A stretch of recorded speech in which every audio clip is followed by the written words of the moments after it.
occurred to me, today, I should have asked you, was there anything that I should do to prepare? I definitely know how hard you've been working, and my answer, even if I wanted you to, would have been absolutely not. I figure I'll just throw questions at you, and here, I'm just going to start. All right. Well, welcome everyone. This is our first version of Book Club Dialogues, which started at our original author event with Natalie Standiford for Astrid Sees All, which is available on video with an interview with Darcy Steinkey. But we wanted to take the opportunity to create a conversation designed to be experienced after you've read the entire book, but before your book club conversation. Or if you didn't read the book, but still want to go to your book club, you can listen to this in your busy day in the car and still participate in engaging conversation. Because people are busy sometimes and you can't do it all. But welcome, Natalie. Thank you so much for doing this with the Country Bookshop. Thank you, Kimberly. I'm so honored to be the first one in your series. Well, a book like this, there's just so much. So I want to start at the very, very beginning. Crazy notes. You begin with a quote from Frank OHara in Avenue A. Oh, yeah. I've got to thank you because I was not familiar with it. And when I looked up when I looked up the poem, it seemed so central to so much in the book. Can you talk about Frank OHara? Yeah, he was a poet in the 50s and 60s who lived in New York. He's really associated with the city, and he lived in the East Village on St. Mark's Place, I think, for a while. And he wrote poems about the East Village. Like he has another poem called something like Sunday Morning on the Lower East Side. Mm-hmm. And another one about St. Bridget's Church, which is a church on the edge of Tompkins Square Park. And he also has, I first found him through this great little book of poetry that he did called Lunch Poems. And he's just so accessible and vibrant and fun to read. Where did you find Lunch Poems? I think my husband bought it, or I saw it in a bookstore because it's a very appealing little paperback book with these poems. He worked as a docent or a guard or something at a museum, maybe the Whitney Museum, and on his lunch hour, he would write these poems. And the one that really caught my eye was called Lana Turner Has Collapsed. And he had seen on a tabloid this blaring headline, Lana Turner has collapsed. And he writes this whole poem, Lana Turner has collapsed. And I wish I had it memorized. I did once have it memorized, but I don't anymore. When I briefly looked him up, he was also in the 50s and 60s, which was the golden age of super small publishers, doing super interesting poetry books.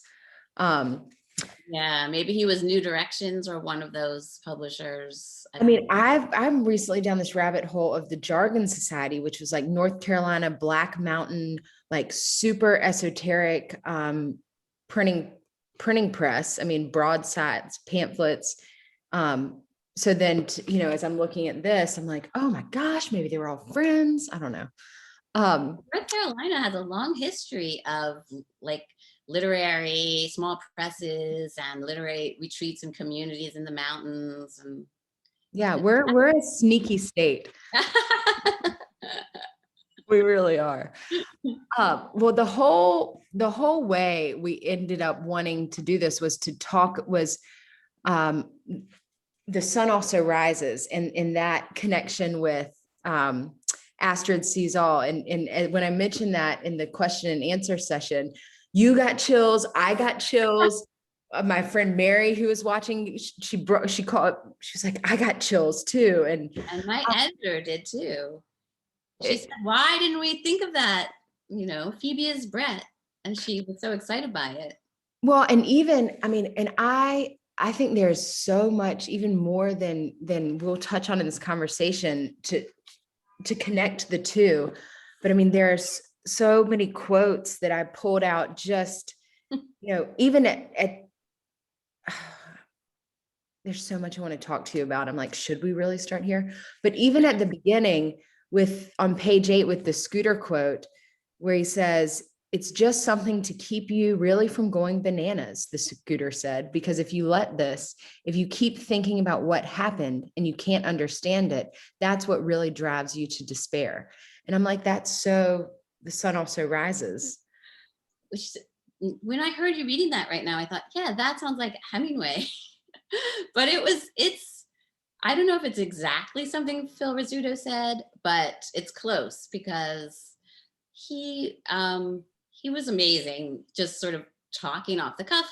And he was so famous for his little quips and his non sequiturs that somebody gathered some of his commentary during Yankees games. If people don't know, Phil Rizzuto was a star shortstop for the New York Yankees in the 50s, I think. We don't even have to explain. You do not have to explain again, because whoever's watching this will have spoilers and will have already read the book. So they're all already.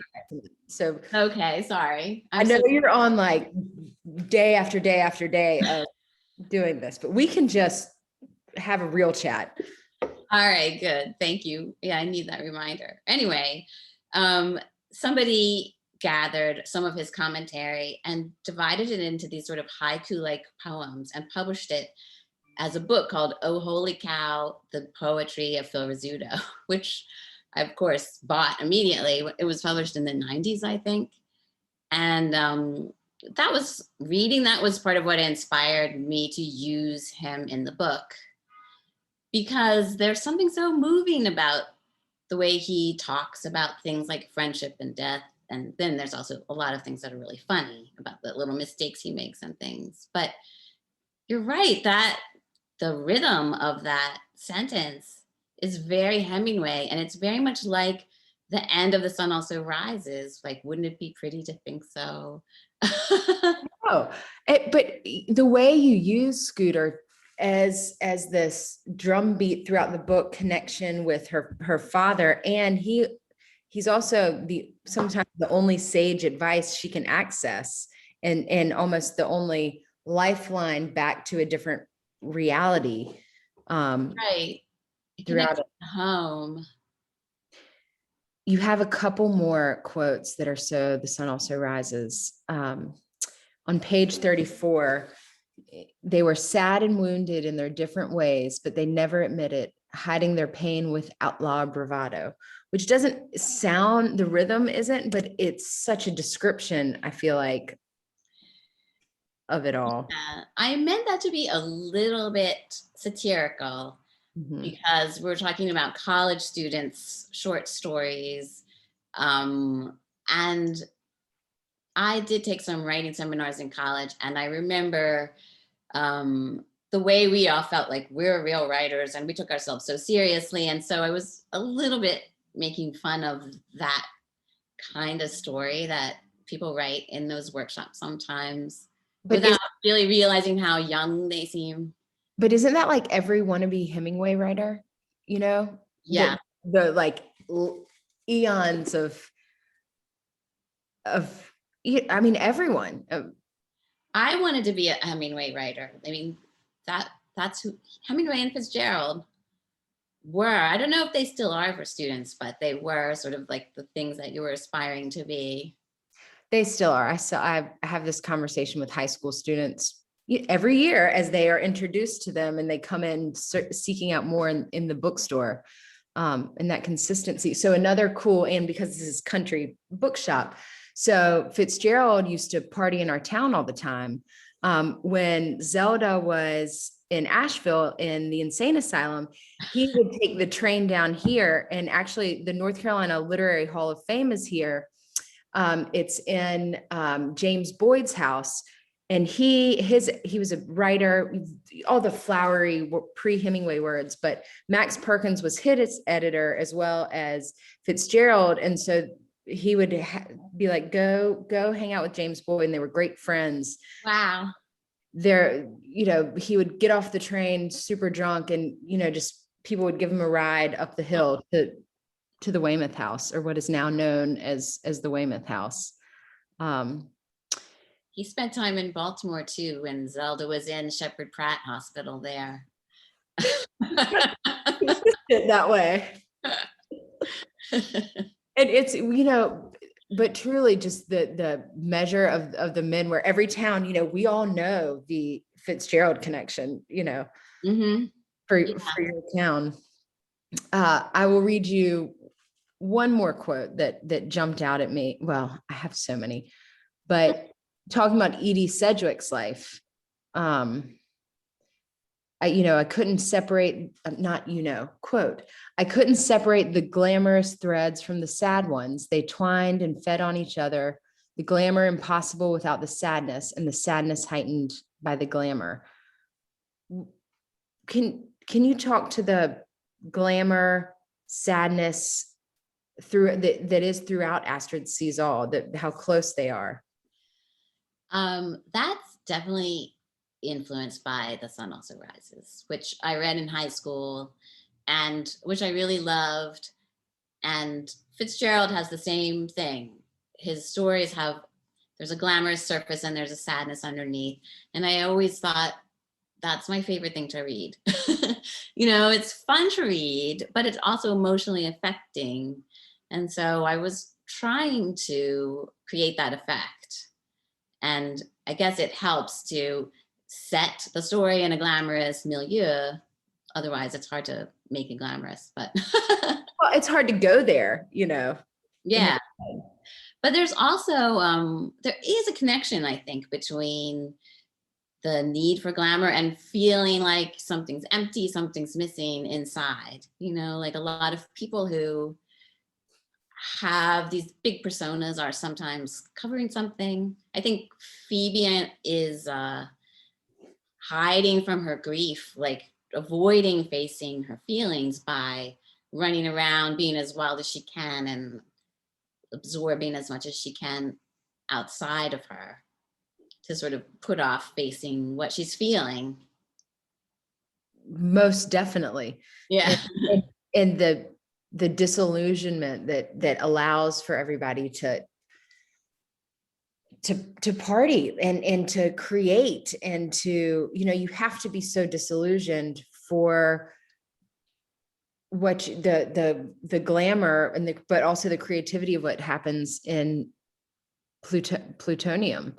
Yeah.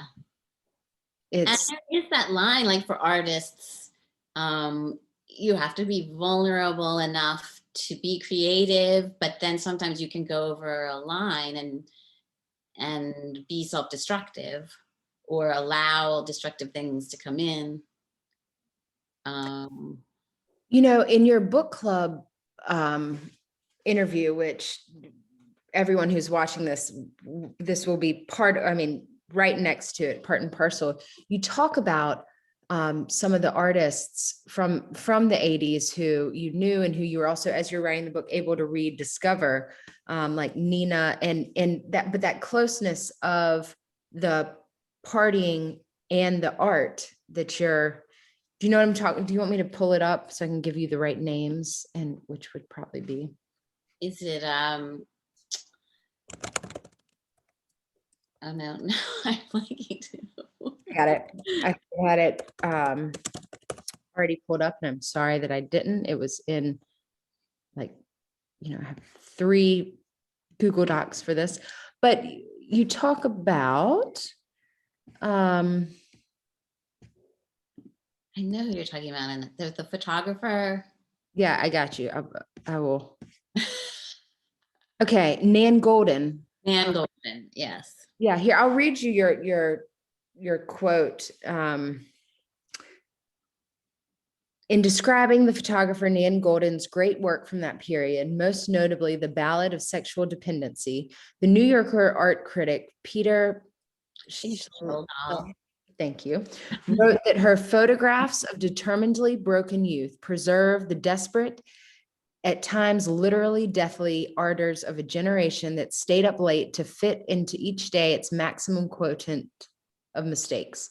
I remember that feeling of craving excitement, no matter the consequences, of needing to live on the edge. The East Village of the 80s drew outsiders of all kinds who weren't afraid of taking risks and who wanted to live big lives on their own terms, which makes a great setting for a novel.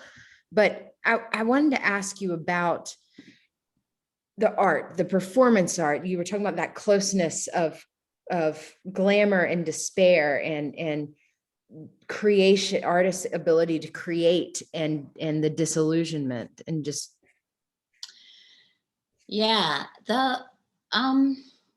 it felt like in downtown Manhattan then, it felt like art was everywhere and it was just part of life. Like the fact that, a nightclub in a way is art. You go, there's dance, there's music, but this nightclub took it further where they were actually making, living dioramas and building art sets and all kinds of things and trying to make life be art or art be life, merged all the time. And I kind of forgot the question. comes through in the book, the making art be life and life be art. Even just talking about the clothes, the balloon dress with the crow popping balloons was a striptease, and some of the scenes that you create in the club that comes through. It exists as that in Astrid Sees All. But the themes that you picked for I know Suburbia was inspired directly from Area, but some of the other themes, the future 1984, Reagan, Halloween, what was your thinking as you came up with those because then you get to deep dive into creating these little scenes of art as Phoebe's walking, Astrid's walking through the club and examining this all unfold around her. Well, sometimes I was thinking about things that really were there, like there really was a poster advertising Halloween at Area that it was a picture of Reagan with these spooky red eyes, because people forget that, at least in that kind of crowd, an artistic crowd, a lot of gay people, AIDS was beginning, people were feeling persecuted by right-wing, like especially religious politics and things. And so to them, Reagan was the monster and he was scary. And so that I included just to give a sense of the time and the atmosphere and the political thoughts to suggest the politics of the time and the place. Other times when Phoebe's in the club and I was thinking about who's in the diorama doing what, I was trying to play off of Phoebe's own feelings during that scene at that time. What would surprise her? What would not surprise her? What when does she finally become blasé? What, reflects off of what she's going through. Like there are the two women dressed as geishas who are trying to walk with bowling balls strapped to their feet, and just felt a little bit suggestive of how Phoebe and Carmen might have felt, just trying to get through their lives, trying to make enough to pay their rent and not overdo the drugs and the drinking and deal with whoever they were in love with and all those things. It's brilliant. I mean, as we're having this conversation, maybe for somebody to talk about a book club, I mean, a deep dive into those each performance within the club or each scene that she witnesses and exploring that further, I think would be something super interesting to like study this book. And, the way you use clothing throughout the book is something I would love to address as well. If I have tons of questions, but if you want to start in under that bullet point. I mean, I love clothes. I'm really interested in fashion and clothes. And fashion was really important. It was part of the art scene then. And when I was living on Avenue A, there was a store in the first floor of my building called Badislavia that was owned by these two young women who lived upstairs from me, who are sort of the models for Marie Claude and, oh, I'm sorry, I'm forgetting. It's Z or what? Zoo. Thank you. This shop was painted with this kind of illusion of 3D with clouds and a sky, and they had these clothes that they made themselves that they were real clothes, but they were also commentary. They were like Mrs. Rambo's ball gown, which would be like a camouflage ball gown or something, you know, with a machine gun purse or so the way that you dressed was a signal to everyone of who you were or who you were trying to be. And people were trying to outdo each other all the time, like to be as outrageous as possible. So it was fun. I mean, I didn't feel like I could get away with that, but I definitely, when I was working at Random House while I was living there as an editorial assistant, and my boss, who was an editor, I could tell she would laugh at me because I would come into work in like fishnet stockings and a mini skirt. And she and her friend who were, you know, I was 23 and she and her friend who were like 35 would be like, you know, where'd you get that, Natalie? But even the way you use clothing before Phoebe gets downtown, you know, the way Carmen dresses differently at her parents' party, specifically for her parents, and the way Phoebe can't even enter New York without Carmen's clothes, let alone without Carmen, and the way that evolves throughout the book. And I would love if you could talk to what Mitch, the jacket means. And again, we can do spoilers in this conversation. So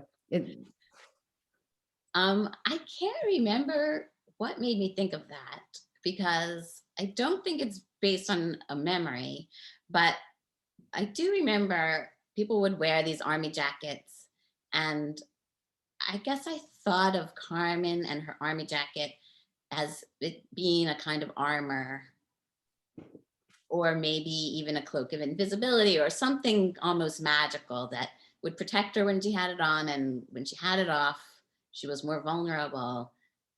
So I don't know if I did this consciously, but in my mind, like when Carmen left and she forgot to take Mitch, that meant, at least in Phoebe's mind, she had no protection and she was going to get into trouble this time. Like, you know, they were always out running around, but everything was sort of okay until Carmen forgets to take Mitch. And then Phoebe tries to use it as a kind of protection.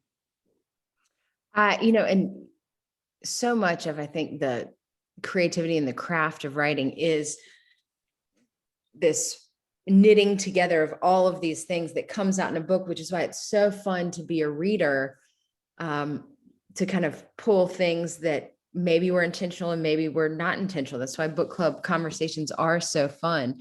But in the Avenue A poem that you referenced at the beginning, as I was looking at it, he has, I love the leather jacket Norman gave me and the corduroy coat David gave you. And it kind of goes on, and that in the jacket has such a thematic place in the book. I loved that it was in your opening poem a little bit. I don't know if I even made that connection. Like for me, it's so fun to have somebody really read the book carefully and look for all these connections that a lot of the time are unconscious.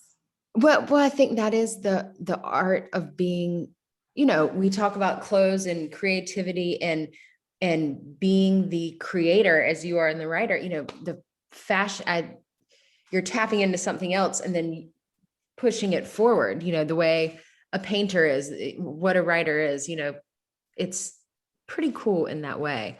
But we can move to more, I've deep read this so much.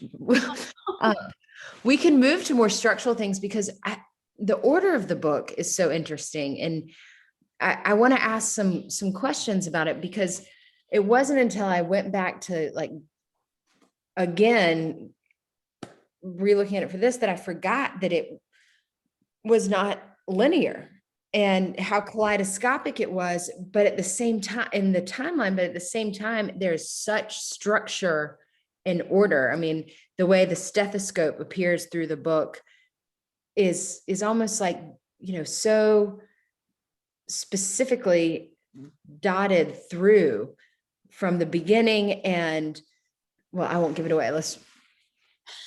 We'll get there in a minute, but can you talk about the structure and if it started that way or how you ended up knitting it like that? I think that was what I struggled with the most, the structure.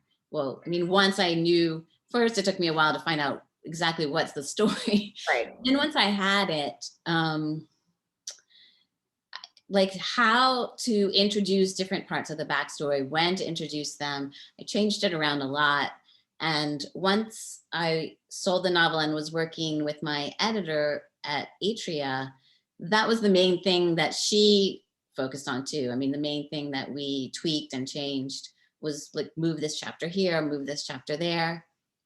And also I got this question in a lot of my events, like what's the difference between writing for YA and adult? And I felt like this was maybe the main difference, that I'm not used to having characters who have so much backstory. Because I'm used to writing about children who just haven't lived that long and experienced that much. And those stories, my children's stories did tend to be linear, basically, when I plotted them. And that just didn't work with this because there are scenes from when she's in high school and scenes from when she's in college, but that's not what the book's about. The book is about when she's in the East Village, and I wanted to get there as fast as I could. But then once I got there, oh, but I got to explain this and I have to explain that. It was hard. Once I had the basic idea of the order of the scenes, then sometimes I would go back and plant little things like the stethoscope. Like I got to the end of the book at one point and I thought, oh, wait, an ambulance was just in the house. So there can be a stethoscope. So I can connect these two things, you know.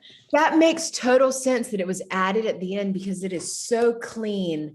You know, I mean, going back through and studying it, the stethoscope and the metaphor of what it represents, that she can finally hear, she can finally listen, you know, you go the coming of age factor where you go from being totally into yourself and figuring out yourself to knowing yourself and being able to see the world or listen Yeah.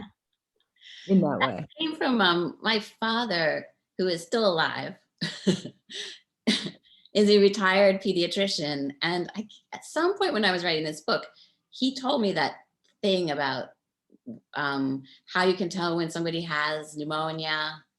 I can't remember why he was telling me about it. And I just thought there's something so cool about, something poetic about the idea that you can hear someone, the doctor can hear you whispering through a stethoscope when your lungs are clogged, when you're sick. I don't know what it means, but I just liked the image. It is poetic, and the way you use it in the book is poetic. Where it appears and how her thinking about it appears. And, you know, the light, the way you conclude the book, which has such exploration of beautiful darkness. I mean, it almost, the sunlight, her mom mentioning the sunlight, the visual that you create when she and her mother go back to the apartment and it's all cleaned up and there's food and lovely answering machine messages. And when I was reading this book, I would have never guessed that you would have given us such a hopeful ending, such a lovely ending. And I love that you did it. I mean, it makes it for me even better because I mean, it is a period, and you talk about it, it goes with the coming of age. I mean, that moment in time, that moment in the East, they're all not articulating what I mean very well, but the closure and what you choose to carry from beginning to end is really lovely in the way that you structured the book. Thank you. I also struggled with how to end it a lot. And it just felt right to me, a period like that where there's crime and there's drugs and there's all kinds of dangers. And some people come through okay and some people don't, but some people do, And I guess I thought Phoebe has some kind of resilience in her. She has a little light that you can't snuff out easily. And I just felt that she's kind of, I think that scene when the rooster man comes in and attacks her is a little controversial. Why? I think some people felt it was so jarring and maybe didn't fit with the tone of the book. And, but I felt like she was building up anger and sadness and frustration. And I really wanted her to just kind of take it out. And there's this person that's attacking her. He kind of represents, I think, like in a way, a sort of demon king of the underworld. And she fights back with the bat that her father gave her. Yes, and for all the girls, not just for her, but for every Amelia. So one of the points about the coming of age is that the interchangeability of young girls before they find themselves, of the new girls coming to New York, of the Amelias, of all the women Ivan slept with. And it's like she's fighting for everyone with that bat, not just her. Yeah, it's not realistic, I don't think. Then there was a man like that in the East Village when I was there, who walked around with a rooster on his shoulder. His name was David Rakowitz, I think, or something like Rakowitz. And he did kill his girlfriend and boil her into a soup and feed the soup to the homeless people in Tompkins Square Park. I shouldn't smile. It's horrible, but it's like almost like a cartoon. It's real though. But he was not caught by, a young girl defending herself. I will confess that I don't think it's the most realistic thing that could happen. Natalie, it's fiction. I didn't care because it's a novel. Yeah. Yeah, it's fiction. This is why fiction is fun. You get to knock out the rooster man, in such a larger name. But that also did come from something that happened to me once. It was at night and I was walking home. This is more in the 90s maybe. And I was living on the Lower East Side on Rivington Street. And I was walking home from seeing friends by myself. And a guy just sort of fell into step with me and started talking to me. And even after having lived in New York at least 10 years, like I still talk to people. It's not always bad. But we stopped. I don't know if you want me to go. Keep going, because I want to loop it into something else about the book, but keep going. So I got to my apartment and we stopped there and he was still talking. And then I was like, well, I'm going to go into my apartment now. And he's like, can I come with you? And all of a sudden I was shocked, like, what?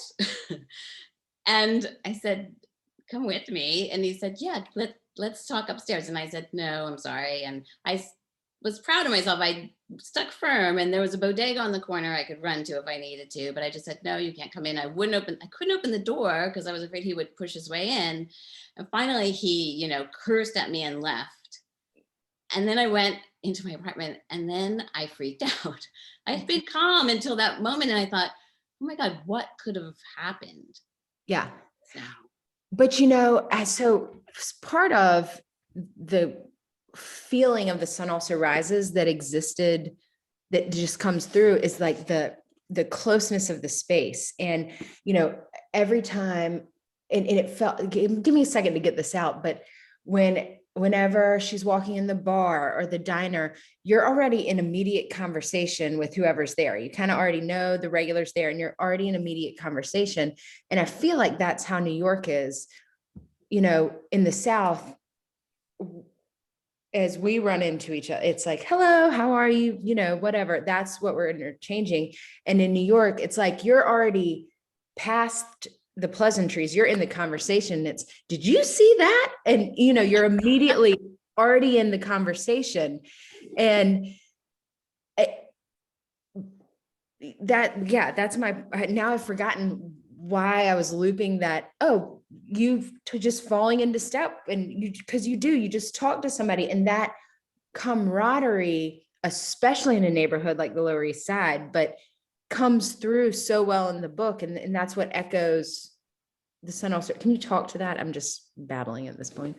I have to say, I wish that I had read The Sun Also Rises more recently than I have. I think the last time I read it, I was in my 20s or 30s, or, you know, it was like at least 20 years ago. Although, just by coincidence, last time I was at my parents' house, maybe a year ago, I pulled it off the shelf. I had my college edition still on their shelf in my old bedroom, and brought it back to New York with me and thought, I'm going to reread this. But I haven't done it yet. But maybe I'll do it now that I finally have a little more time. So I was going to reread it in preparation for this, but because the Hemingway PBS thing, we had sold ours and we couldn't get one in. And so I had to hustle. The library had a waiting list. The other library had a waiting list. And I had to hustle. And I have somebody else's kid's college copy that I since, and Brooke, if you listen to this, I will have it back, that I somehow lost. I was like carrying it around with Astrid Sees All in my purse for like 2 weeks now. But it'll be fun. I hope you email me after you go in, because in which I will include as notes this book club dialogue. But I would be so curious what kind of familiar things you feel re-diving in. Yeah, but anyway, your question was about this closeness in New York. I guess it's maybe an urban thing. Is it just a New York thing? Maybe it's a New York thing, because yeah, like Baltimore is a city, and even when I'm walking up Charles Street in downtown Baltimore, what usually happens is a car pulls up and the window rolls down. It's my uncle saying, "Hey, want to ride?" And then I'll be like, "No." And then another car will pop up. It's my cousin. Hey, you know, in some ways it's like a small town more than New York is. Although you do run into people in New York. But yeah, it's so densely packed. And there's so much interaction, unavoidable, constant interaction. Just crossing the street or walking on the sidewalk, you have to swerve to avoid people, or you might actually bump them, or somebody says something, or so yeah, I mean, I wasn't thinking about that, but I guess if I was imagining, you know, what would happen, I was imagining the way I remember things, which is, you know, things are happening. And also, one thing I loved about the East Village was that it did have a self-contained quality. There was this street, East 9th Street, I think it's still this way, that has all these little boutiques and shops, little antique stores, little thrift stores, little dress shops where the owner makes the dresses. And so, you know, I would go Christmas shopping there and stop in, and you get to know people and they remember you, and it feels like a community. It is a community. Yeah, it is a community. I'm just realizing, you know, how much time has already passed. One of the other things I really wanted to talk to you about is money, and how you write about money, and there's more we didn't even touch on the clothes, but how you write. I would teach this book in high school if I was a high school teacher, by the way. But how you explore money in the novel, whether it's, in uptown, she felt poor, but downtown, she just needed money, and the difference in that. And, there's a moment, well, talk to that first, if you could. That's a direct quote. Yeah, that's, I guess that's a status thing, a bohemian versus uptown mainstream thing that isn't so true now. But then it was cheaper to live downtown, although even for me at the time, like the rents were cheaper, but also I was only making $12,000 a year, so it wasn't really that affordable for me. But uptown, I don't know, there was a more finished feeling.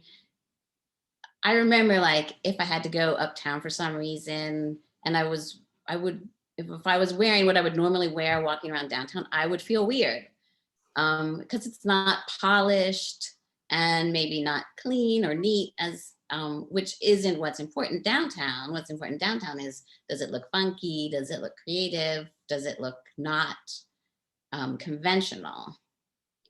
So I think in order to be conventional, uptown, you have to live in a decent place and look a certain way, and that all costs money. And downtown, you could make your own clothes, and they could be made out of newspaper or something, and it wouldn't cost money, and that would be cooler. Yeah, it's somehow it's the hierarchy. In one of your interviews, you talked about how you used to refer to getting a nosebleed going uptown. But that made so much sense to me, because in my mind, reading your book, I had a map of the social hierarchy that was vertical as you went uptown and based on money. And then downtown, it was flat. You could have a conversation with anyone next to you. You were all, the hierarchy wasn't about money. It was about how cool your clothes were, how creative you were, or, like Bix in the book. In my mind, he's on the downtown hierarchy. He's like high up there. Right. And kind of towards the end, as he's really sweet Bix to Phoebe, he's there. But he's like, I was literally, he tells the story of being born on the subway, I think. Well, no, he says the H train, I think, because his mother was a heroin addict. So he was sort of born addicted. Thank you for clarifying that for me. I almost cut that so many times, not because I didn't think people would get it, because I just thought, I don't know, maybe just a little awkward or something. But you embrace the awkwardness, and it's part of what makes the book so real. I mean, Addie, I wanted to ask you about him, because can you talk to his presence throughout the novel and what that meant for the novel, or what you were trying? Because I think in the same way that you ended up leaving the H train in, Addie's real. Like, what he's going through is real. Yeah. I had a friend who had a boyfriend who was this sort of beautiful, tragic, junkie figure. And, when we were in our 20s, there was something romantic about that. Jim Carroll, who wrote the Basketball Diaries, also sort of does that in his work. He also wrote that song, People Who Died, which is in the book. There is this tendency to romanticize certain kinds of drug addicts and junkies. And my friends, she broke up with her boyfriend, but she stayed in touch with him, and he did die. And it just made a big impression on me. And I think his story was not unusual. And so I wanted to include it. And I thought it was an important part of Carmen's personality. She's very romantic, and she romanticizes Addie until she's living downtown all the time and not escaping to her parents' house and has to actually take care of him. And then she sees, okay, this is a drag, but she still loves him. And I felt like she was, in a way, giving a lesson to Phoebe in how complicated love can be, And then seeing other people, which ironically, not ironic, which I feel like Phoebe is incapable of doing until she grows a little more. But yeah, in seeing other people and in seeing what they need, like not what you need from them or what you want them to need or what you want to do for them, but what they really need. So yeah, she looks at his eyes, his pupils, and his tongue to see, like, has he taken too much heroin? Does he need her to do something to save him or help him, or is he going to be okay for now?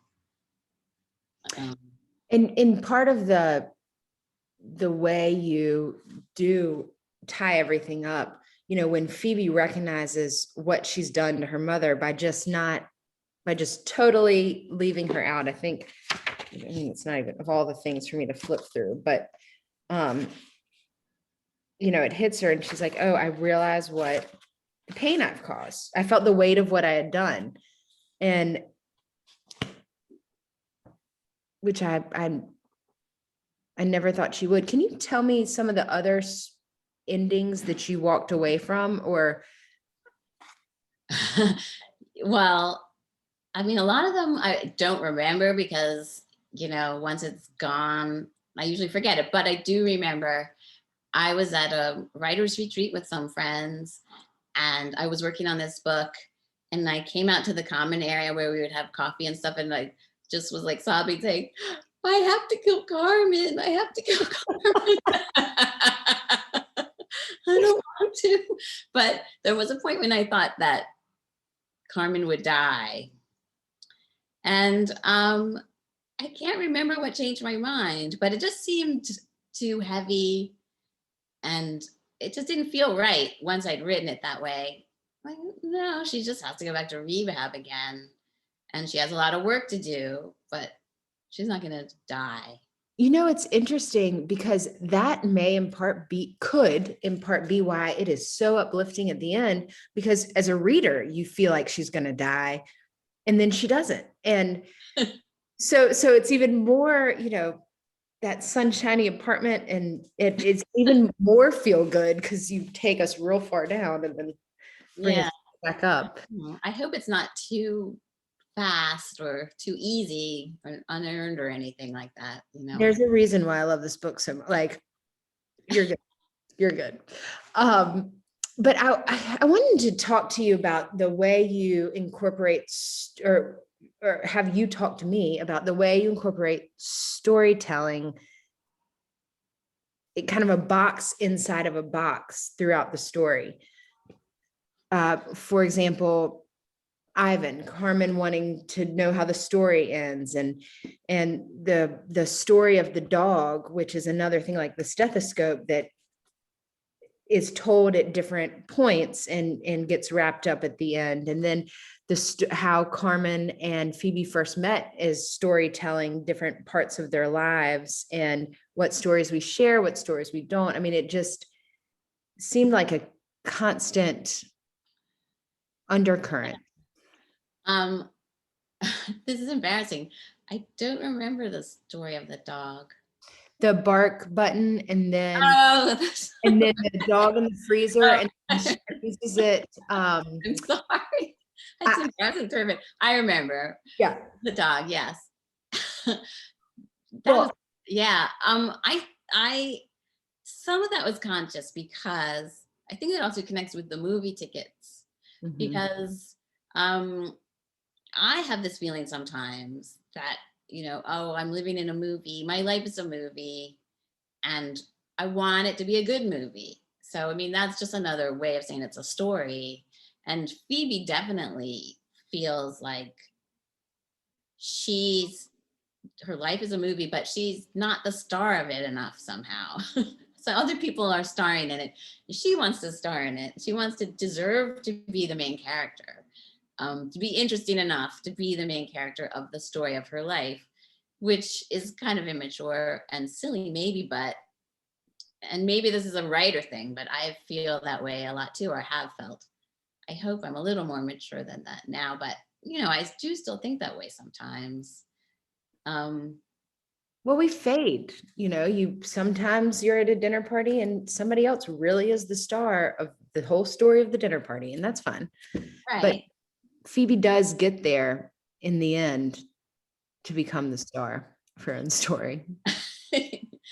Yeah, and it took courage and doing some, to being strong and courageous and fighting, but she does do it. And then She, you can relax a little bit. yeah, and that is the gift of the uplifting story, the uplifting ending. You leave us with the light, and she gets to mention the story of the dog with her mom with humor, with putting the dog in the freezer, where before that story was something she told to Carmen, in the depths of Addie despair at tea. Just Auntie Attila, I don't know. very Southern sometimes.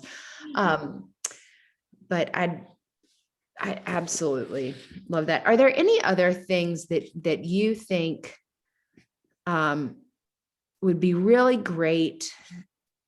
I mean, some of your writing, the way you use noise and music and really the five senses in your writing to allow us to build scenes in our minds, I think is something a book club would really enjoy diving deep into. For example, when Ivan and Phoebe are in the doctor's office and he's having sex with her, it's, the paper or the way you use the music as the soundtrack. But what else, as you have sent this book into the world and people will be discussing it and hopefully book club reading it, do you think are things they might consider or want to look at or think about?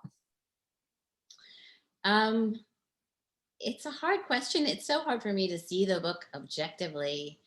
And you point out all these things that you notice, and I feel so amazed, like, wow, is that in there?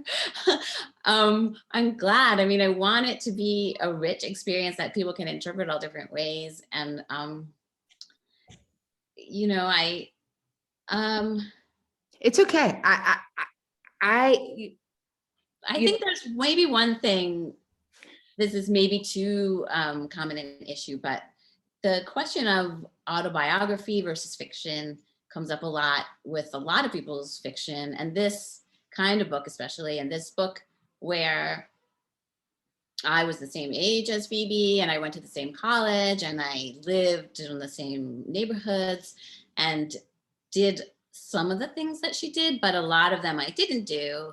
I guess when you were just talking about the bark button, and as you were talking about it, I was thinking about, where did that story come from? Well, one thing was that I heard my neighbors had this little 2-year-old and they had a little dachshund, and I heard her father telling someone in the elevator that the little girl, whenever the doorbell rang, the dog would bark, so the little girl would call it the bark button. So that isn't something from my childhood, but I just thought, oh, that's cute. So maybe I'll put that in Phoebe's childhood. But then what is from my childhood is that we had a cat who died and my mother put it in the freezer and because it was nighttime, and she didn't know what to do with it before we had a chance to go to the vet. And I just remember being sort of horrified yet understanding. So I combine like something that is really from my childhood, something that I heard 2 years ago. It's something about it's so hard to explain It's how, not, it's alchemical. yeah, how that happens. And so I can understand why people get confused about, well, is it autobiographical or isn't it? Because this did happen, but this didn't happen, but it all merges together. And for me, the story isn't working until it takes off from what did happen and does become its own thing. I wish I could explain that process more clearly, but Well, I think that's where the art is. This is an artwork of fiction, and the art is in taking the neighbor's bark button and your dead cat in the freezer and weaving it, and then it's it's a very, I always think of it in my mind in 3D terms, crafting and combine and write. I mean, the work of fiction writing is all that. I believe why you're having to answer that so much is that people want it to be autobiographical because they want, you at reading this book, you get to be Astrid, you get to live in this world, and people want it to be autobiographical more than other books. And I think that too, that's part of the romance of history. And The Sun Also Rises, that was Hemingway's first book. And in a way, everyone applied that to him, and yes, some of it was there, but I don't know. I had not thought about, another connection in that way where people really want it to be your life. Yeah, I mean, in some ways, I wish it had been my life, and not the painful parts, but in some ways, this was like a fulfilling what I might have done that I didn't do, because I did feel like when I was living in the East Village and yet having a day job in Midtown at a publishing company, so getting up in the morning, for the most part, going to bed reasonable hours. I mean, I did go to clubs and party, but I couldn't fully live that East Village life because I was ambitious and I wanted to work in publishing. I loved that job. And I couldn't do both completely, So sometimes I feel like, oh, I missed the boat. I sometimes wish I had been bolder. I was so awed by everybody. And so I sort of got to do it. I got to have Phoebe do it. Yeah, but not everybody who's on that boat gets out alive. And there's something about being the person who gets to carry the story forward and, in a certain way, allow me to live it, allow other people to live it. Well, it is 4:02 now. Even though I dilly-dallied at the beginning, I feel like an hour is kind of about as good as one of these conversations, or about as long as one of these conversations could be for the listener. I personally would chat with you way more and pick your brain on Russian literature and everything else. I wish I lived near your shop and I could just come in and hang out. I'm calling you when COVID's over, and if the book industry ever starts going up to New York all the time again, and like Book Expo or something. Yeah, and who knows the future of that? But yeah. Either way, if you're in North Carolina, come down and I will take you out for a drink in New York. I can talk your ear off probably. Oh, I will love it. I love talking to you, and the way that you're reading the book and appreciating it and taking it seriously, it makes me feel so good. Good. I mean, it's a gift, and it's, my job is reading books and seeing stuff in them, and then reading people and seeing stuff in them and matching the two. And I read, that's literally my job. And I read all the time, and it's such a joy to find so much in here. Like, and there's some great books out there, but not all of them. I mean, there are a couple that I'm really excited about coming out, but not even, there aren't a lot that you can unpack in this way. So thank you. Thank you, Kimberly. All right. Well, I'll see you soon, and we'll be in touch. All right. Thank you. And thanks, everyone.